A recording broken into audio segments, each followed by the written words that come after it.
Hello and welcome. Thank you for joining first in what is going to be many webinars around the web enablement ecosystem. My name is Craig Millman, and today we're going to talk about driving digital success through scalable solutions.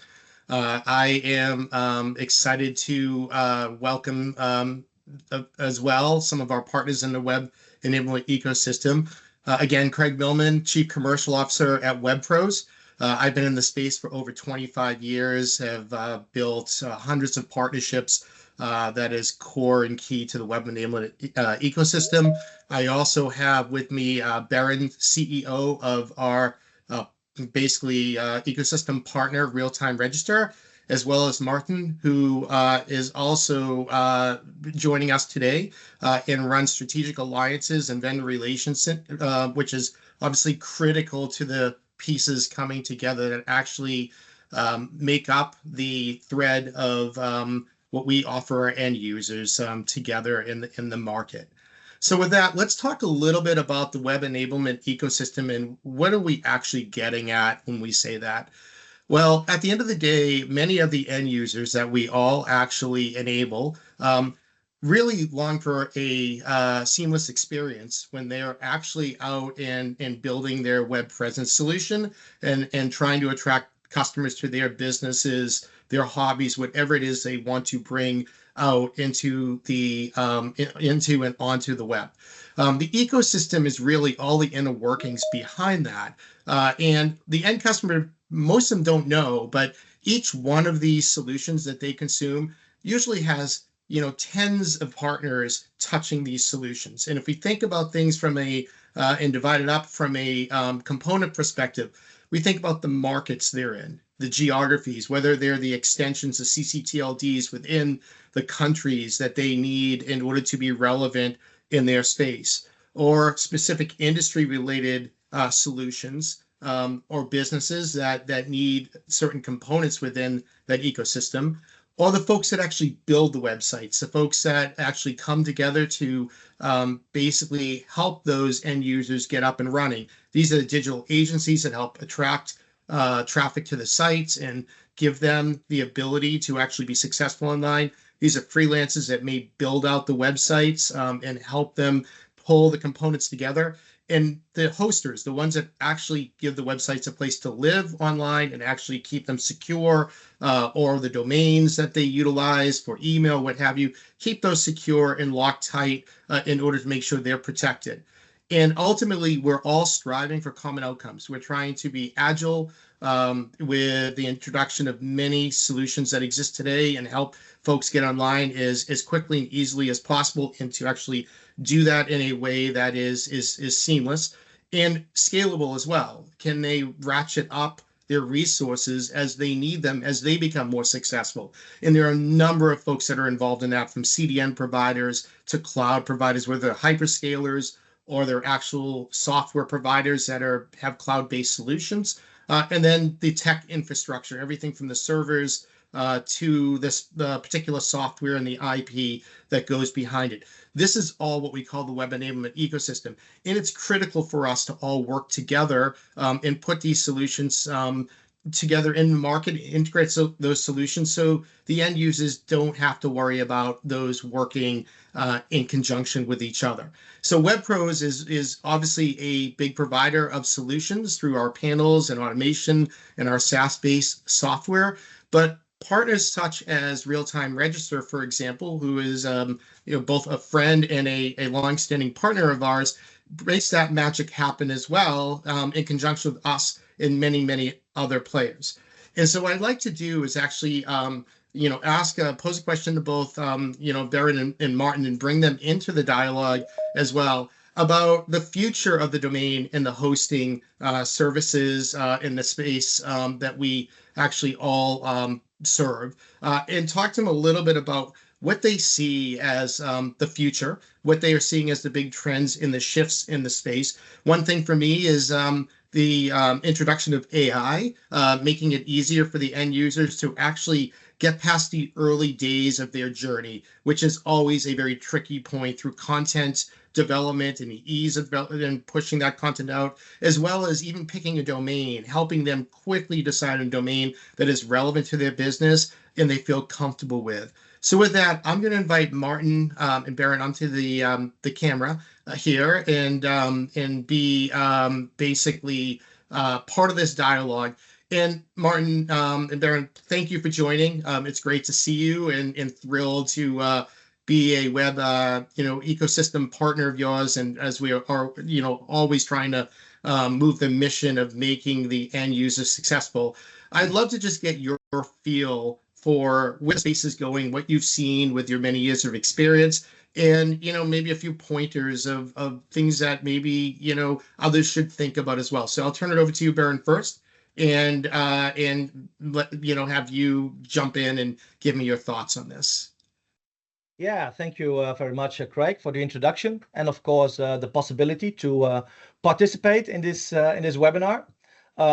Short introduction about myself and Realtime Register, and then we'll continue. So my name is Berend van Dalfzen. I'm the CEO of Realtime Register, working in the domain and hosting industry for approximately 20 years now. Yeah, I'm doing my best as I can with Realtime Register, with my great team of industry experts to build, let's say it a domain ecosystem, so to speak, as part of the Web Enablement Ecosystem, to help our customers grow their business. A little short introduction about RTR. RTR started in 2003, basically back then as part of a hosting company, looking for better domain management solutions. Became accredited, ICANN accredited in 2004, so that's already over 20 years ago. In 2014, we built a totally new platform as a preparation of the first new TLD round that came up in 2016. We were thinking, how are we going to do this, bringing all those new TLDs to the market? So basically, we built a total new platform from scratch, which basically is the reason why, although it's already 10 years ago, 10 years of more experience, it's one of the latest technologies with not a lot of legacy in our platform. And totally, we can do over 2,000 TLDs all over one single API. Also, if our customers have their own accreditations, we can make a hybrid model, adding that to the solution as well. Yeah, I think about, I don't know, Craig, I think it was like 5 years ago, I can't even remember, 5-6 years ago, that we started with Realtime Register, becoming a partner of WebPros, starting with the distribution of Plesk licenses, cPanel. We already were doing WSMCS modules for over 10 years, way much longer before you guys acquired the organization. And then later on, next to the licensing products and services, we also added other products. And Martijn will go into that a little bit more in detail later on. By now, we have a global network of 2,000 partners and serving over 100 countries where those partners are situated. Yeah, part of Your Online Group. It's a leading European digital service provider, where we are acting as an independent label, independent registrar, servicing them with all kinds of products and servicing our other 2,000 partners worldwide. Looking a little bit toward the trends and what I see in the industry, looking from our Realtime Register, our domain perspective, and as much as possible related to the subject we're discussing today, of course, is that I see that domains are getting more and more like the anchor of digital presence, where it used to be that people like registering a domain name for the sake that I need to have a domain name and then do stuff with it. In the future, it's more and more a foundational digital asset to companies.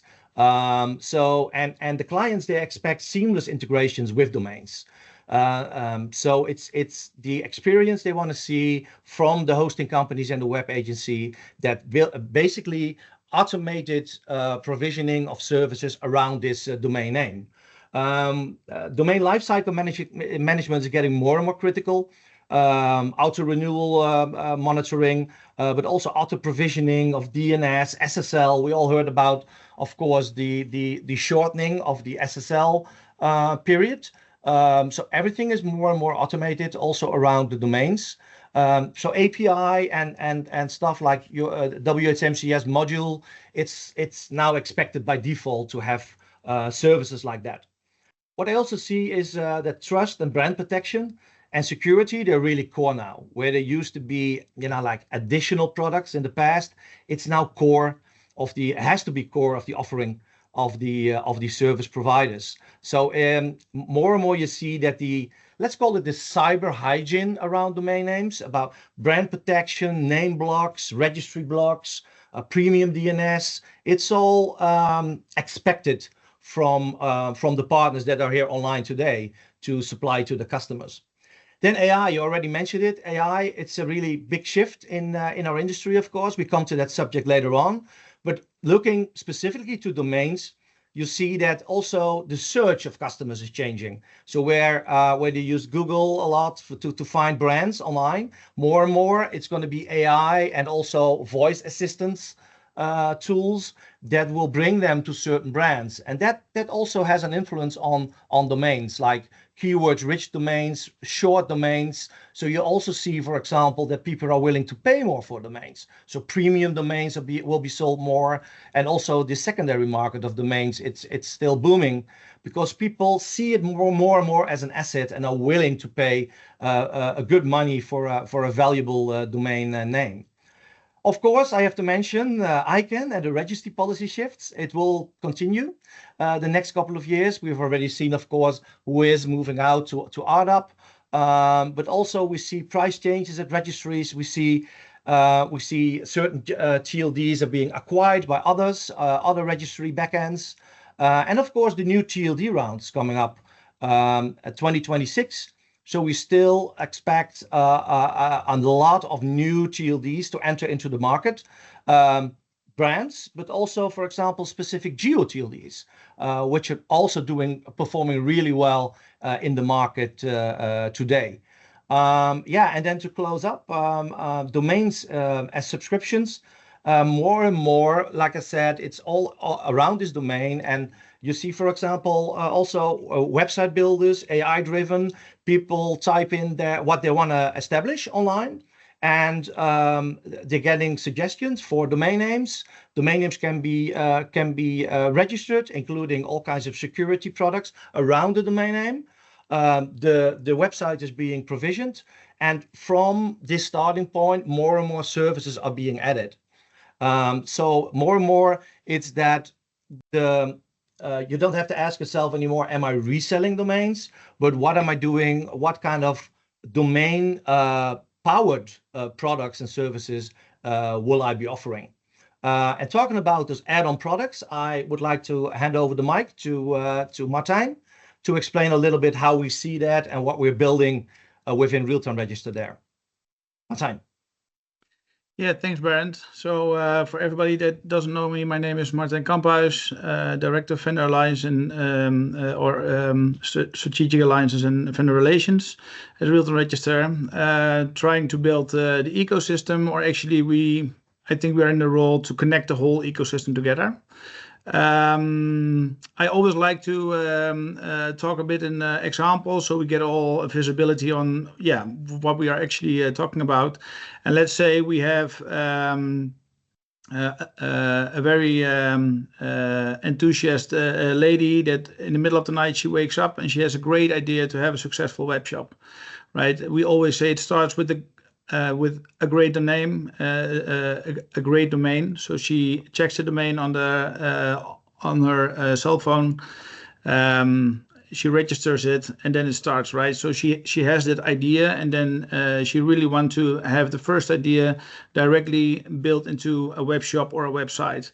So that's where she needs an AI website builder, for instance, right? And then he's going to sleep again, and then the next morning she wants to, finish that whole site and that whole web shop. For her, it's just an idea, right? So she doesn't want to care about everything that she needs. Everything should be in there. It's just within one click. She wants to have everything. So she needs to have a payment provider, for instance, or stock management. She wants to have traffic to her website, so she has SEO optimization, social media campaigns. She wants to drive those, so she needs to have social media management tools, etc., etc. And then she also wants to do some administration, so she needs an online workplace where she can do email, her invoicing, etc. She needs a password management, email signature. And again, she doesn't want to care about SSL certificates, hosting environment, backup, but that's also needed in that whole ecosystem, right? That's what what you are doing as hosting providers, for instance. And it doesn't, actually, it doesn't care if you are a freelancer or a digital agency or a hosting provider. It should be about the idea and the easiness of starting the idea and bring it to life, right? And I think that's what the whole ecosystem, the web enablement ecosystem, is about. Craig, I'm really looking forward to discuss this in the open discussion.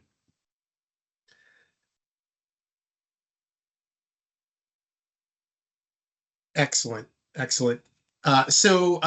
Great. So we're going to have a few open discussion items we want to talk through. Let me just remind everyone, there's a button at the top of your screen that has Q&A on it. Feel free to ask any questions, and we'll make time at the end of this session to address the questions that come in. So we'd like to encourage those questions.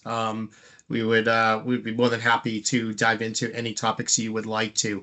A couple areas I want to dial in on that are really becoming front and center. We're hearing a lot from our partners, and we're seeing in the space is the role of AI and the role of automation.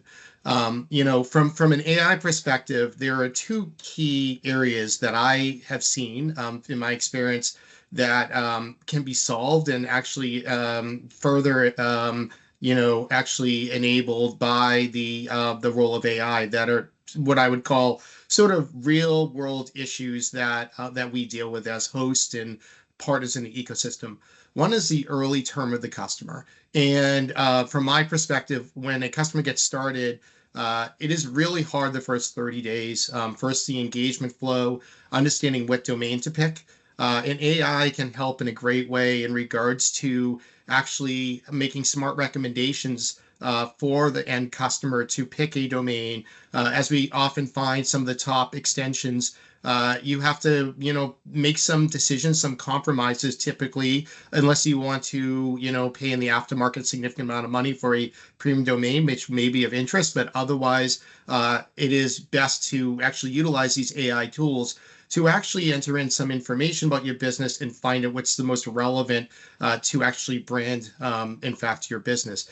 In addition to that as well, is getting up and running specifically around building a website is often difficult. I've gone through many over the years sessions with end users through different programs I've been part of. And one of the things that's most eye-opening for me is when people start to build out a web presence solution, and in the past when they did that, where they got stuck is really how to develop good content, what to put on their website to attract folks. It sounds somewhat basic, but I've seen people struggle for hours, if not days, to figure out what is the content that's relevant, what is going to attract natural search, etc. And so a lot of the AI tools like our SiteJet Builder, actually solve that problem for the end customer and get them past that period of time where there is a basically sometimes an insecurity about moving forward with something new and different when you start a business. And so these types of solutions have a very big influence going forward and helping make customers successful. In addition to that, when they actually are up and running, what AI is actually helping with today are things like resource scaling and optimization in real time, threat detection, and basically threat prediction.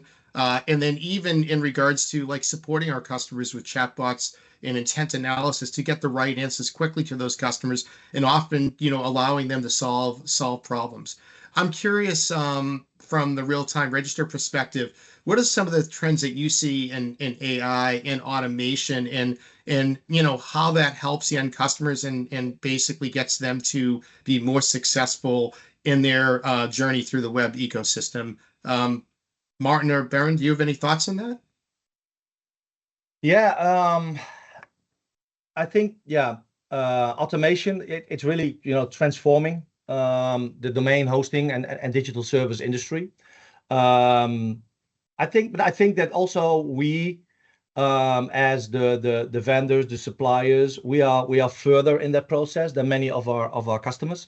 So I think we still need to show them the possibilities, what those tools, those AI tools can do for them.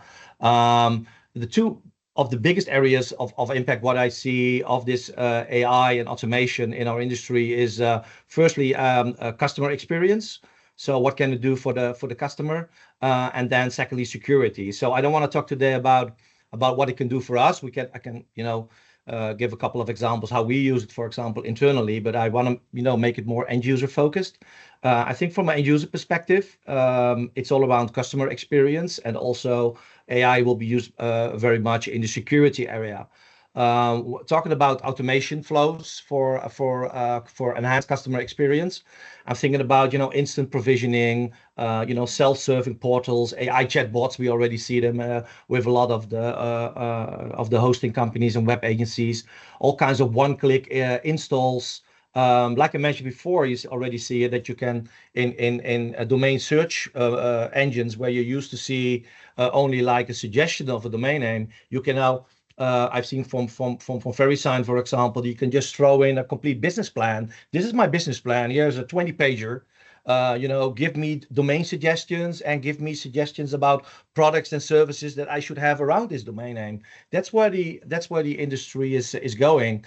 And also, I think the customers expect it from us. They see us as the trusted party, so they don't want to shop around to a dozen of suppliers. They trust you. They come to you. They come to your company, and they expect solutions on that area from you.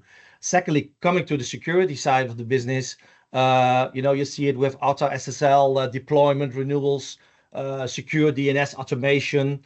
Also related to domains, server patch management, for example. We use a lot of monitoring and abuse protection.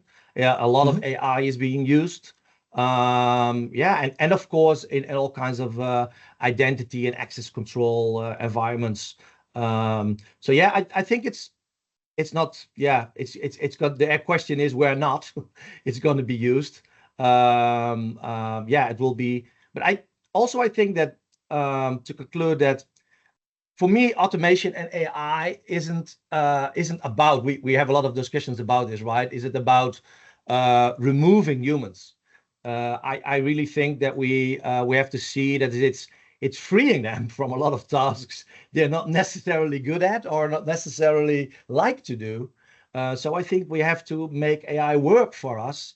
And so we can focus on strategy and creativity and stuff like that, because I really still believe that that's where the humans will for a long time at least will be the standard. So let's see how automation and AI can work for us and help us be more successful.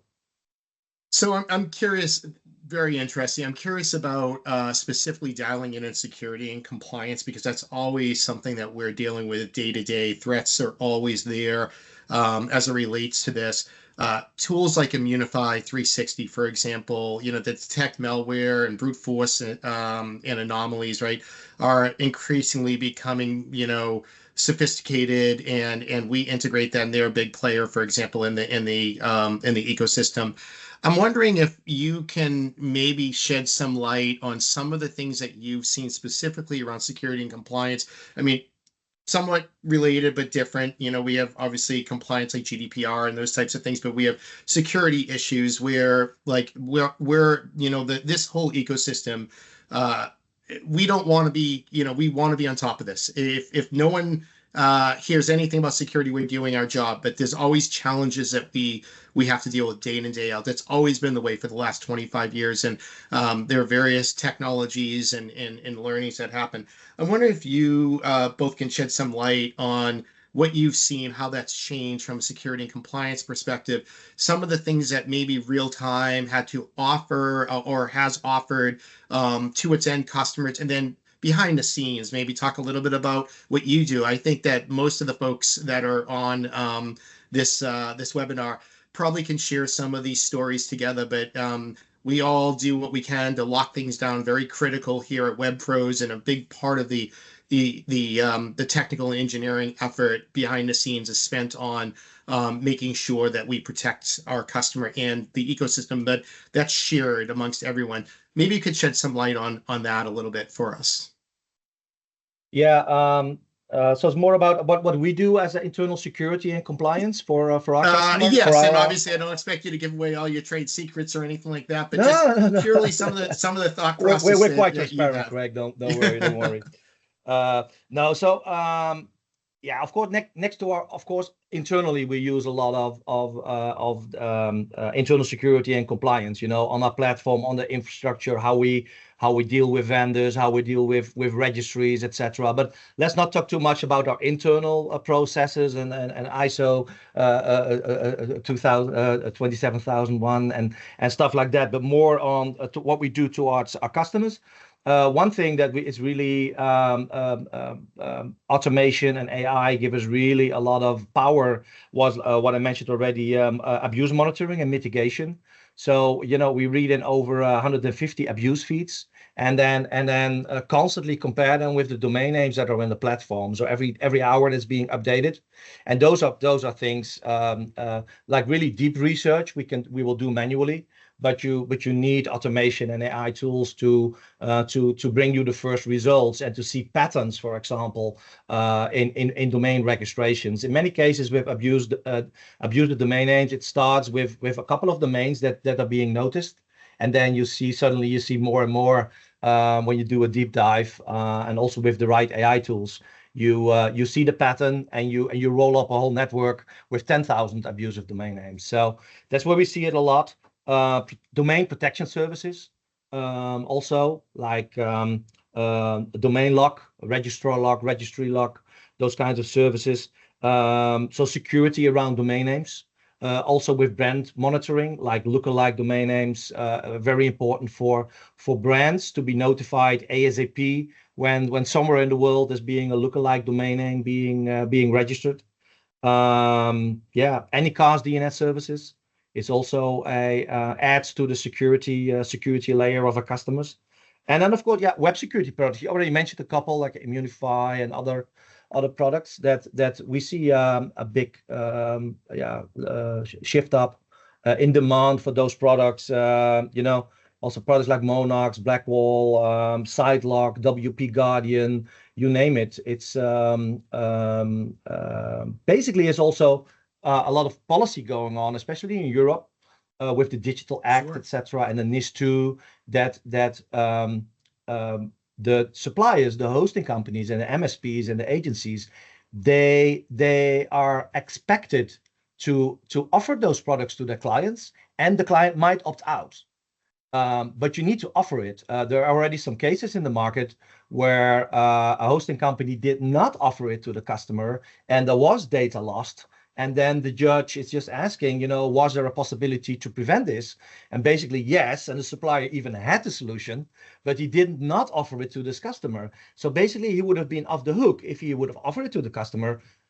Hopefully, the customer would have used it. It was the better option. But when the customer didn't use it and opt out, you know, you're off the hook with security solutions.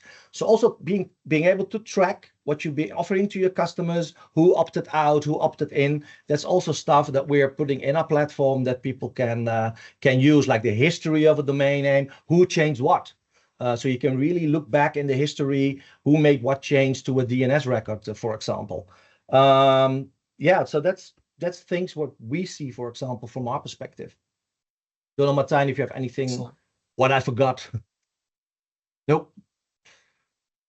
Excellent. Okay, that's fascinating. You know, I want to pivot a little bit to you know, basically a perspective on collaboration in this space, right? Because it's really interesting behind the scenes. I think that there are companies that actually compete and they collaborate, right? And I think it's a fascinating ecosystem from that perspective. And being in many different partnership agreements, we all work together in such a way behind the scenes.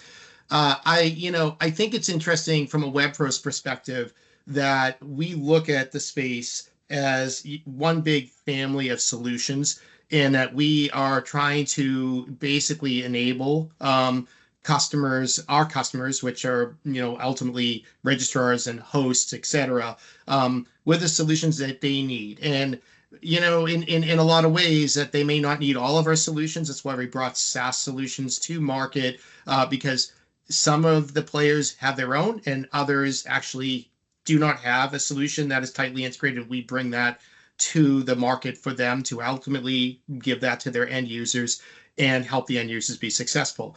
Wonder if you can talk a little bit about that, since you're in the unique situation. You're at more the one step further in the ecosystem, and talk a little bit about that as how you pull those solutions together. And you may have a solution over here that may be from a family of technologies that has another solution over here that is maybe there's some competitive aspects, but you put these together. Each one of us is unique, that we put these solutions together, and they're a variety. And maybe some examples, Martin. Maybe this is in your role, you see this more than anyone. Can you talk a little bit about that and how that comes together? Yeah, of course. And it's not only that we see it, we also try to connect different vendors to each other, right? Because we see there needs to be a collaboration. So I think the native integrations between different vendors, that's key, right? So to be successful in this web enablement ecosystem, right? Everything needs to be with a click through or a single sign on, whatever, right? It needs to be you need to be able to go to the other solution that's an addition there. For example, what we saw, for instance, if you look at Plesk, right? The Plesk and Acronis integration, we had a chat with a hosting provider, and we were having a discussion, because it's always in the details of the answer that they give, I think, right? So we had a discussion about a different topic, but then at once we came to the point that a support person in their support team was actually, it was one FTE that they needed to get back all the backups, right? So a customer was requesting to put a backup back. It cost them 20 minutes per backup to put it back, right? And it's something that you can't charge, of course, because you need to do that. Then we came to the solution where we said, like, hey, but do you know, if you are using Plesk in combination with Acronis, right, that the end customer can log in and get their own backup back, right? So and that's easy. And then it's not only during the support hours, but it's also after support hours, in the middle of the night, wherever you are in the world, you can put it back whenever you need it, right? And maybe even on a detailed level, on a file level. So that's one of the integrations. I think that's great, right? So also for hosting providers, but then also for the end customer. And that's again where you see that the whole ecosystem is coming together. And when we select vendors where we work with, of course we check where they have integrations with. But if there's not an integration, and there should be an integration, because we hear from the end user that they really would like to have a SEO optimization tool with a website builder or a feedback tool, whatever, right? Then we bring those two vendors together, we introduce them, right? And we say, like, hey, maybe it's good that you talk to each other, because we think there should be a native integration there. Yeah, and talking about partnerships, Craig, that's what I see, what you see in the industry, right? We see, and that's what I love about this industry, is that, for example, on events like CloudFest or whatever, the people coming all together, and you see also vendors going to other vendors to see where they can work together. So it's not, that's what I like about this industry. It's not, we don't see each other all like competitors. We see, we work in the same space. But we also see it with vendors, what Martijn is working on, that sometimes for a certain solution, let's say SEO, we might have three solutions in our suitcase, for our partners. But still, every solution is different. So for this customer, this is best. For this customer, this is best. Same with a lot of those products like website protection. Are you looking on a server level? Are you looking on a website level? Are you looking for the customer to be involved, or do you want your support team to be involved? And so there's a solution for everything, and that's where we can really work together, build good partnerships, and build this ecosystem that makes it easy and attractive and scalable and profitable for the customers to use it. Excellent. Well, I appreciate that. What I think we can do next is maybe go to some questions that are coming to us directly, and I'll ask a few of these questions. We probably won't be able to get through all of them, but we'll see which ones we can get through. So there is I assume from an agency, a question about, is there a use case to get a live domain availability and pre-registry option to embed at an agency website? So I'm trying to understand that. Maybe Berend or Martijn, you can derive from that question what they're getting at and what your thoughts are on that. One more time directly.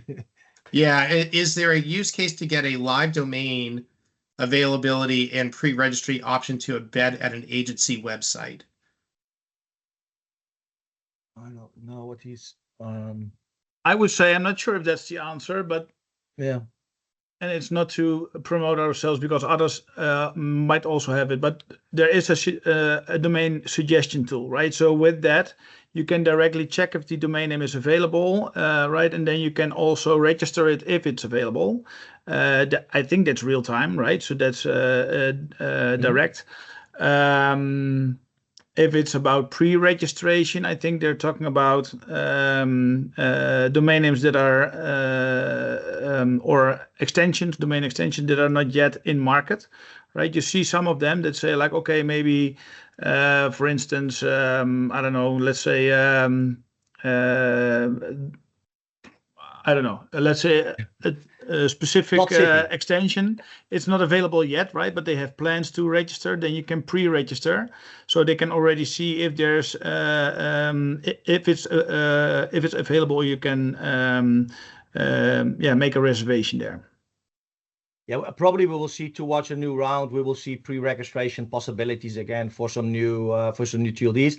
Of course, right now I've seen some of those initiatives for pre-registration. But of course, and that's valid. But of course, always with the little asterisk that it's not certain that this party will get this TLD or this TLD will ever come to the market. Of course, you have to go through the whole process.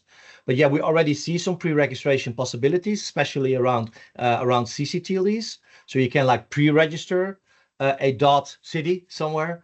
But then with the asterisks, you're not sure if you're going to get it. But we'll see more of those initiatives, of course, towards 2026. Sounds good. I'll take the next one. There's a question from Anthony. Will WebPros, specific to WebPros, not the ecosystem, but we'll answer it. Will WebPros develop an online site with topics to offer step-by-step processes that detail how to utilize Plesk and its features? For example, step-by-step email setup process, DNS management setup process with all the details listed to help beginners and advanced users. So the answer is yes, and I believe there are some of these steps that exist already today. Anthony, I will certainly get back to you. Please share your information, and then I will certainly get back to you where that is available, and where it's not, we will make that available for you. But I'm really certain we have that available, and the team that works directly for me actually is responsible for that. So I'll point you in the right direction. But I'd love to know more about that particular question. Another question that came up actually from Martin. Where do you see the biggest opportunities and challenges within the ecosystem today? What are your thoughts specifically on that? Well, I think I think it's on two sides, right? So if you look on the vendor side, like I just said, I would really love to see that more vendors are working closely together and get native integrations to their solution, right? Because in the end, it's all about the end user that just wants to log in one time, right, and wants to have the best of all worlds together in one solution, right? So it should be seamless and fast and all of that.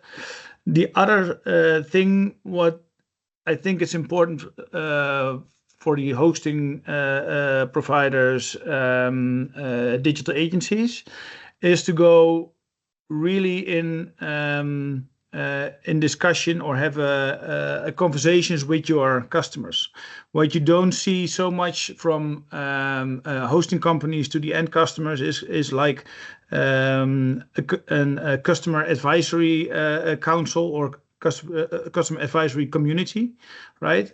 Because you can ask them something and then you get an answer, right? But if you have a discussion about the topic and you can actually sit on the chair of the customer, right, and you can see what they are going through, because we are always thinking in the way we think it should be, right? But I think there's a lot of information that we are not asking and we also not getting answers about, but that will help the end customer, and with that also the hosting provider to offer the right solutions at the right time. Got it. That's helpful. We're running up against time. I want to actually basically ask one more question, and Berend, this is for you. Good wrap-up question. What trends do you see shaping the future of this ecosystem? What are the things in your crystal ball that you think are gonna really be the next, steps in Good regards question. to Yeah, how this works together? Yeah. Well, I think already we mentioned already a couple of things. I'm thinking about what didn't we mention. So just to add on top of that, I think to add with consolidation, we already know, of course. We see it in all the areas. We see it at vendors consolidation. We see it at hosting companies, web agencies, registries. We see it everywhere. So consolidation is definitely one trend that will keep shaping the ecosystem. But I also see another one, which is outsourcing. We haven't talked about that yet, and it's really what we see on all different levels. We see it on domain names, so people getting back to the core, using more platforms like Realtime Register to say, you please take care of that. We used to do it ourselves in the past, but we have to focus on our web shop, our marketing communications to our customers, and we got many more challenges that we want to focus on. And you also see that on the technical side of the company. So you will probably see that as WebPros as well, that companies that used to have their own infrastructure, I'm not saying they will not have their own infrastructure anymore in the future, but they're getting more picky. Like, this is something that we really know that our expertise is. We keep doing this because this sets us apart from our competition. But there are also things in their infrastructure that doesn't necessarily set them apart or doesn't. So there's a tendency to outsource that, and I think that really connects well with the ecosystem that WebPros is offering, because they can get this good solutions in an integrated manner in a web enablement ecosystem. Excellent. Well, I just want to, say a few things for the wrap up here. First of all, again, there will be a survey at the end. We encourage you to fill it out, because this is the first in a series of web ecosystem webinars, and we want to actually have the content geared towards what you're looking for, and bring in other partners and members of the ecosystem. And in addition, we will be answering all the questions that have been posed to us. I know we're getting quite a few questions, but we want to stay on time. And so there's more than 15 questions to answer, and we'll be getting back to each and every one of you regarding those questions. We really appreciate your time. We're looking forward to continuing the dialogue, and we appreciate everyone attending this event. And again, this is content that we want you to drive. So we'd love to hear from you other topics that you would like to hear as we continue on this journey together, talking about how this ecosystem works and how we can, at the end of the day, help our end customers be more successful. Thank you for your time today. Thank you, Martin and Berend, for your time as well. Looking forward to continuing the dialogue and how we bring great products and solutions to the market. And we will see you next time. There will likely be another host that will be part of this this engagement, and we will talk to everyone soon. Thank you so much, and have a great day. Take care. Thank you. Thank you.